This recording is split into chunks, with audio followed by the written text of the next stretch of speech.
You are listening to episode 34 of Agile Digital Business. My name is Vickie Maris. In this episode, I'm going to take you into a group coaching call that was held on a Zoom call with a group of Methodist pastors from small to medium-sized churches. And we were talking about the opportunities and the disruption that's taking place right now with moving worship services to the online space.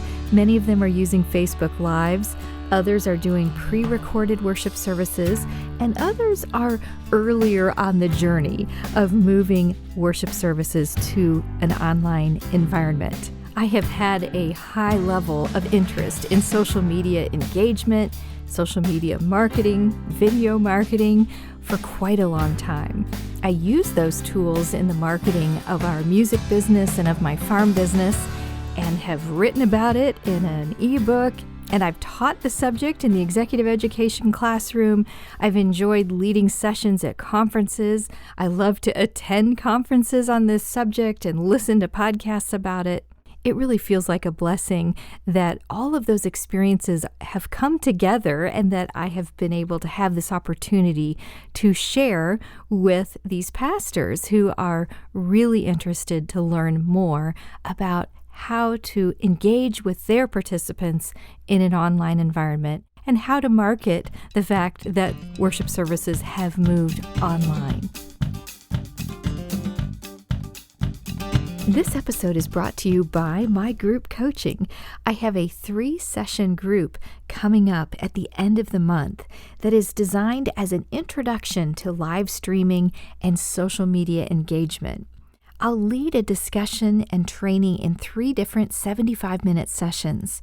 We'll work on a design and plan for your live stream presentation or event. And we'll talk about methods for engaging with the people who sign on to your live stream.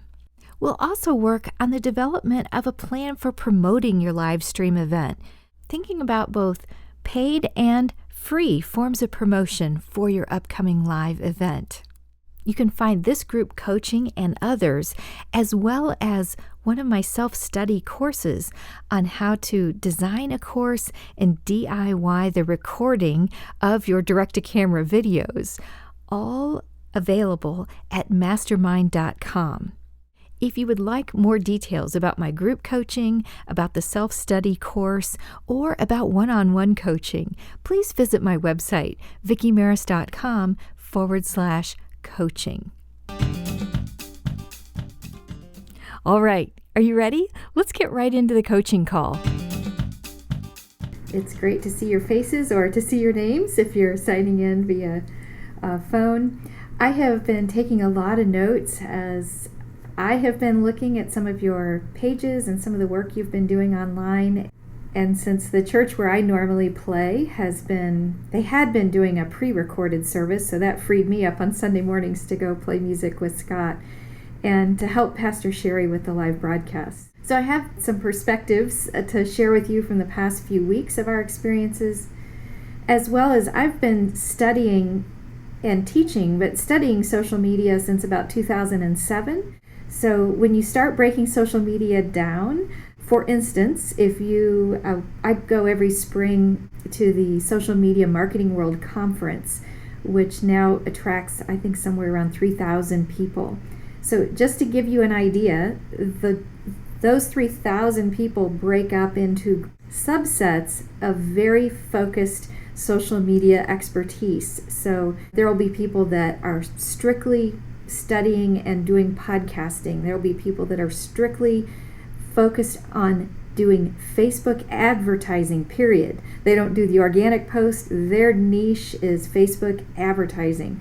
Somebody else is an expert in blog writing, and somebody else is an expert in SEO, search engine optimization. So it really filters down to small niche areas. My focus has been through the years in helping businesses and organizations understand the importance of social media being a part of your overall marketing mix, and then also how to engage in social media. And what I'm hoping I can do for you today in some of what we talk about, but also in this series of calls, is to help you understand that While for a lot of our small to medium-sized churches, the social media piece might either be new or something we've had but haven't been super involved with, where a lot of the people that we would like to be reaching to grow our congregations have been there for years. And so they're looking at this as, where are you in social media? Why aren't you there? So if they can't find you, they're moving on to the next thing. So as I share some ideas and tips, that's kind of where my heart is with all of it, is that I just see this as such a fantastic evangelistic tool. But yet at the same time, I recognize the difficulty in bringing along many of our members of our congregation of all ages, but congregation members who are used to the tradition of coming into the physical building and worshiping in the sanctuary, even if they're users of social media, might not be that into participating in online worship. So hoping I can share some things that will help you engage those audiences or those congregation members. Something I wanted to share with you, I get up early, and right now I go through phases of things I like to do, but right now I love to search through YouTube and find a YouTube video of a motivational speaker. Sometimes it's a pastor. I've been watching some videos of Kyle Cease, who happened to be a comedian in the first 20 years of his career and then changed mid-career to a transformational life speaker. I wrote down this quote this morning from a video I was listening to him. He was in a podcast interview. And he said, "The reason that you're stressed and scared is because you can tangibly measure what you're going to lose, but it's really hard to see what you're going to gain." We all have numbers, how many people worshiped on a given Sunday, what was the giving, how long was our sermon, but we don't have numbers about what the future is. For instance, how long should a sermon be in a Facebook Live or a YouTube Live? Or should we include music or not? Or how do we incorporate our worshipers in the sanctuary at the same time that we're also doing a live broadcast? All of those things are unknowns to a lot of us. I'm guessing probably most of us on this particular call, me included. So I'm in some new uncharted water. But I do have some advice I can give based on how I've measured the past and how I interact with our own audiences. My husband and I keep a pretty active Facebook page for our music business. I know some of you have liked and followed that page. I've seen your names there, so thank you for doing that. And also with our farm business, our llama farm. I've been thinking about those things a lot, and I've also been thinking about this. I have been involved in a couple of really big churches, mostly as a guest musician. So not as an employee or anything, but when someone asked me to either provide some special music or the band came in to play, our worship band came in to play or something like that. Those churches usually have a lot more resources, have giant teams of people to work with. What I'm noticing is different about all of this for our small to medium-sized churches is we need to be thinking about the marketing piece, and social media and Facebook Lives all fit within that marketing piece. So picture if you, instead of a church, instead you were a small business, maybe a restaurant you were opening, or a restaurant that suddenly can't have people in the restaurant but now is doing takeout. You wouldn't do those things without marketing.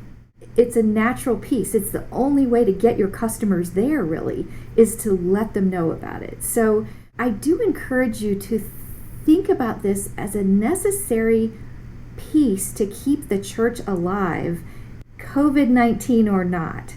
Where we're heading, oh my gosh, I could just talk for hours on where we're heading with voice technology and uses of smart speakers and the way Google is translating podcasts into transcripts and then indexing the words within the transcripts. If we as the body of the church, if we're not thinking about the marketing piece, we're going to get lost in that mix.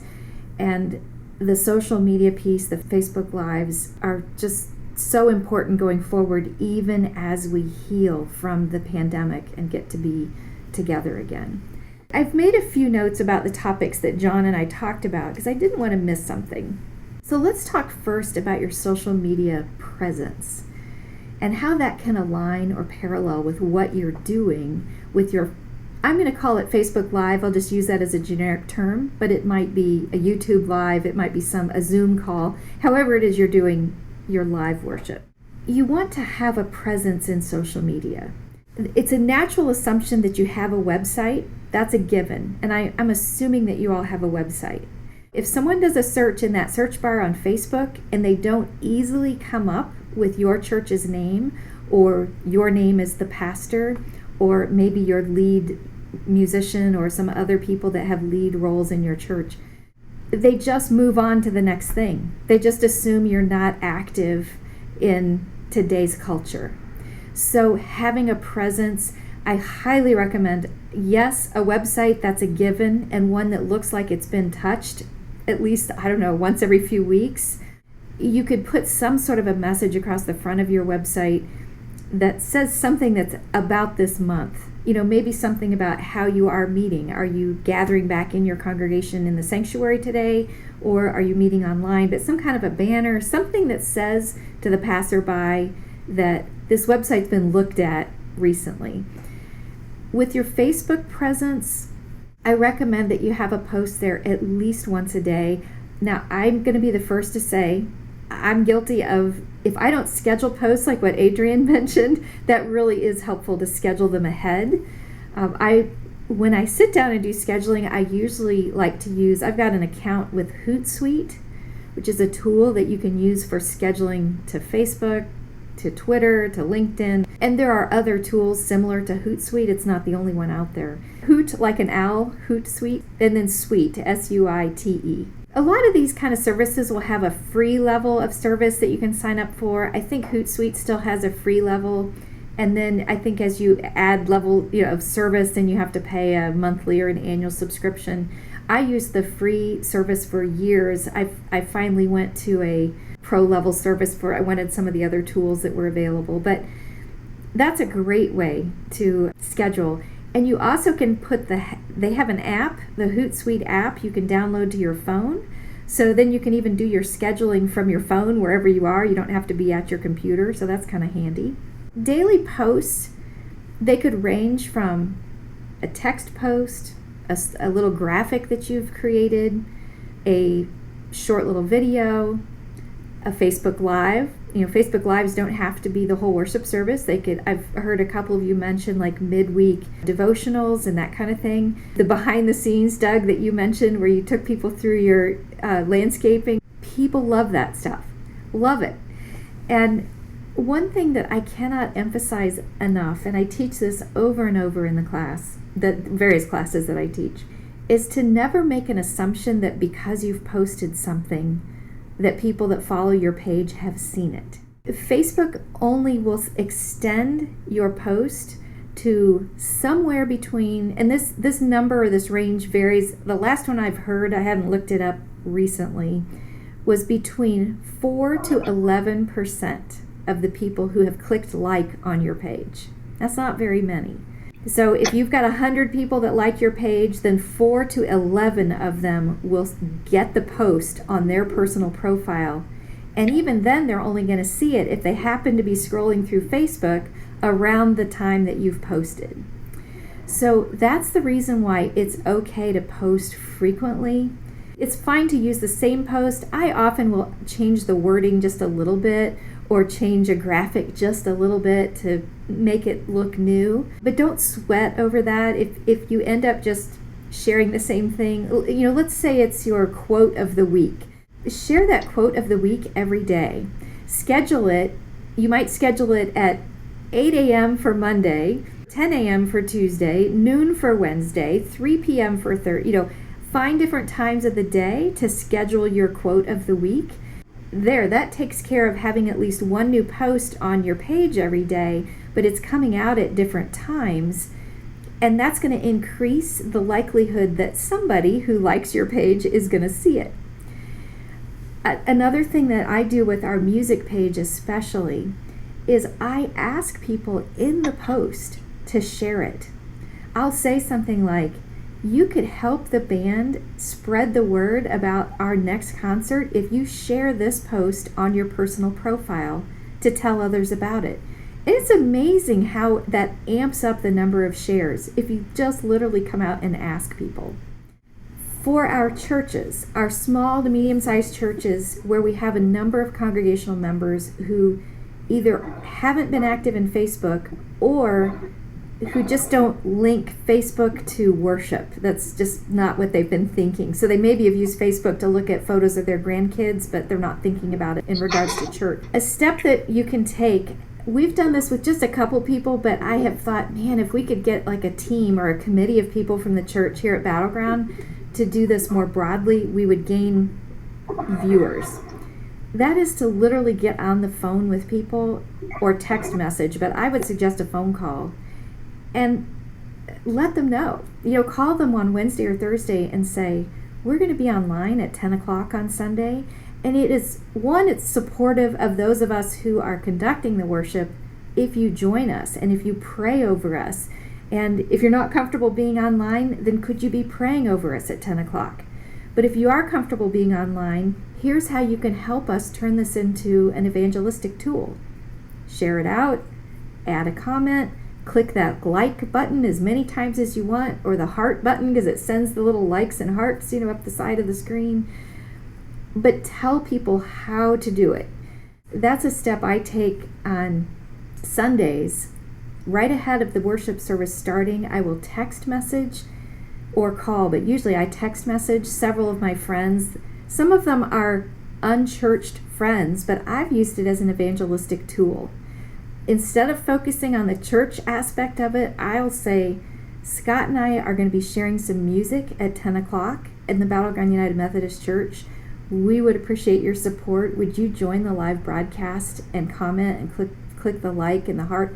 And some people from my community who are not churchgoers are doing that. They're helping us amp up the reach of the broadcast. So that's a tool that you can try. Adrienne already mentioned that she had gone to using a page instead of a personal profile. So if you're not doing that yet, that's a good step. I shared something, I think it was on the Teach, Inspire, Connect page. I realized I put way too much in that post. I should have broken it into about 10 different posts, but I just had a bunch of stuff in my mind based on the email questions and things that people had asked me after one of the previous calls. And I wanted to get it out there so everybody could have access to it. But that is, Marilyn, that kind of thing where you would share on a phone tree is again, to do that often. In the same way that you would do your Facebook post at least every day, if not a few times a day, with an email, for instance. I've picked up a sense from various church leaders around our community I've interacted with that there's a sense that, oh, I emailed that out. Well, one time emailing that out will not cut it.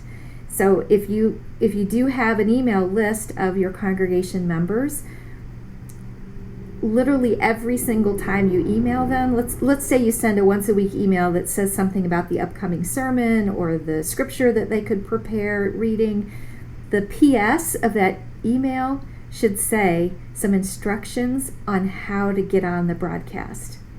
Here's where we post it. Here's how to join us. Here's how important it is for you to be a part of that. And I would just do that often. The open rates on emails are very low. The other thing I suggested in that post that I had written up was to make an interesting subject heading. I see a lot of emails that will have subject headers that say something like News May 25th. I don't open those. I just don't have time. I get about 200 work emails a day, 100 emails in my personal email inbox a day. If it doesn't have something that grabs me, I'm not going to open it. I would jump into the content of your email. I don't have the training that all you guys have, but if you'll just bear with me as I kind of make up something here. Maybe you might put a subject heading together that would say something like, Job tells us what we need to be doing right now, and I tell you about that below. Again, you might want to be more specific, but somehow get them to click on that email.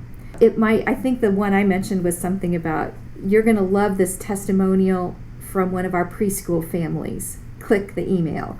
Your email content might be pretty similar to the way you've always written it, with the addition of the instructions about your live, but make that subject heading really clever. And then I watch the entrepreneurs that I subscribe to, the really successful entrepreneurs in the online business have this to an art and a science. Some of the best ones I see, I get about 3 emails a week, and they'll tell me what they're going to tell me in an email. So the first one might be 2 sentences and with a really clever subject heading.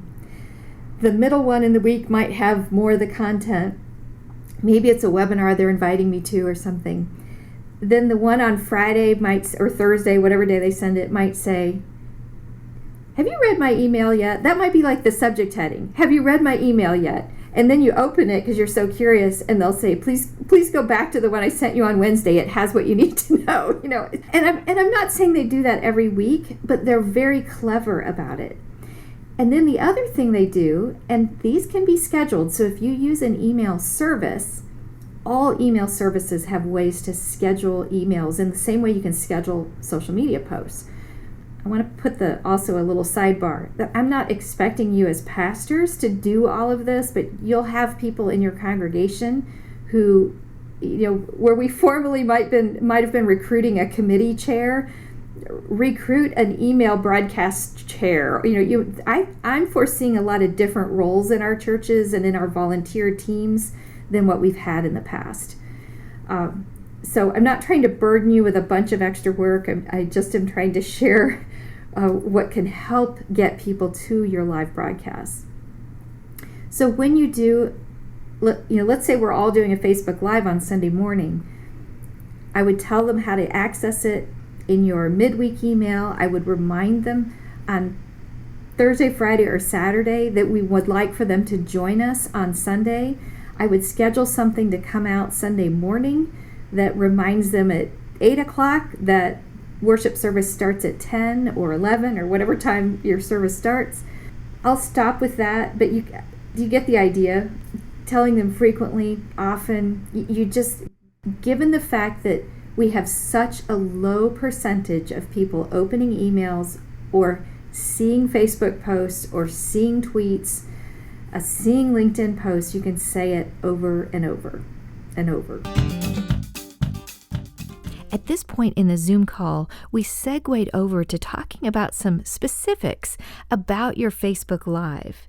Things about how to involve members in the sanctuary if you're leading a church service, and have them help you with interacting with the people who are commenting in the comments thread under your Facebook Live. We talked about speaking right to the camera. We talked about the value of focusing your energy towards one person that you are reaching out to in that online environment and how that helps you connect with the many. We have some discussion, too, about responding to the comments in the thread and the value of having somebody interacting from the page handle during a Facebook Live and responding to comments as they occur, and also being on the ready to delete something that could be inappropriate for your comments thread. All right, let's head to this next portion of the group coaching call. These are just a couple of tips for your Facebook Lives and the order of worship if you're doing a Facebook Live.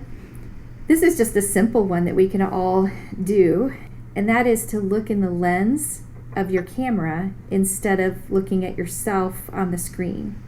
It is really tempting, especially when you're using a mobile device, an iPhone, any kind of smartphone or tablet. I did this for the first several years of doing lives, and as I started doing some editing of my videos and I was watching my eyes, I'm like, you can really engage people a lot better if you look straight into the lens of your device rather than the screen of your device. I'm going to move my Zoom window over and I'm going to start talking to myself, my image of myself. Do you see the difference as I'm looking at myself instead of the lens of my camera? And now if I look over here, it feels weird to me, but now I'm looking straight into my lens.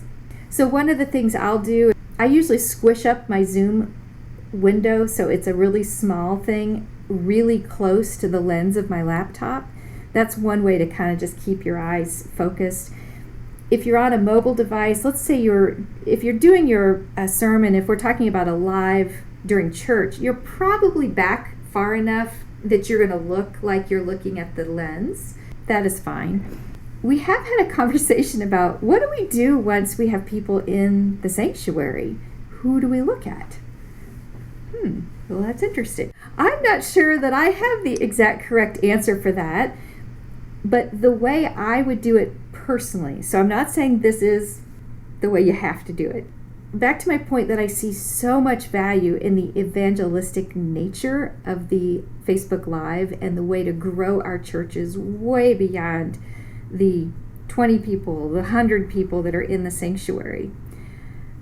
My suggestion would be to at least start your Facebook Live looking right into that lens. Whoever starts it. Before you click the Go Live button, I would bring your congregation along with you so that they understand what's happening. And I realize that that can be very awkward. In order to bring in the live viewers, the ones who are not your typical members, I would put your most interesting element up front, your most interesting and engaging element at the very front. And so before that happens, what I would do would be, I would be speaking to my congregation, telling them good morning, whatever you want to do to welcome the people who are in the sanctuary, and let them know about this amazing opportunity that we have to reach our shut-ins, our people who are still concerned about transmission of the virus due to whatever, there's a variety of reasons people might not yet be coming out to attend church. And I would say, please join me in making our online audience as welcome as I am excited to welcome all of you here in the sanctuary this morning. So in a few moments, you are going to see my eyes go to the lens of this camera that's in front of me, and it's going to feel kind of awkward for me, probably for some of you, but the best thing you can do is help me to reach all of these folks. I invite you, get out your smartphone if you brought it this morning, or your tablet. Silence your phone so that we don't have everybody listening to the broadcast at the same time it's actually happening. Or you can ask people to plug in their earbuds, because that will silence it. And ask them to join the broadcast while they're sitting there in the sanctuary. And they can comment. They can say hello to the people who join.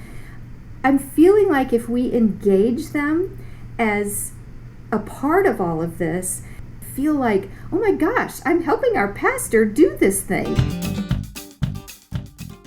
I would like to say thank you to each of you who participated in that call, and to John for asking me to be a part of that group discussion and to provide some coaching.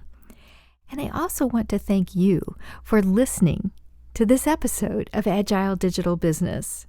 I look forward to hearing how you're putting any of these things that we've discussed in this particular coaching call into action in your business or in your church. Please reach out to me at agiledigitalbusiness@gmail.com and let me know the experience that you've had with applying one of these tools. If you're interested in joining my upcoming group coaching in mastermind.com, you can find more about that at my website, vickiemaris.com/coaching. And if you're ready to enroll, you can go right to the website at Mastermind, and that particular URL is app.mastermind.com/masterminds/1607.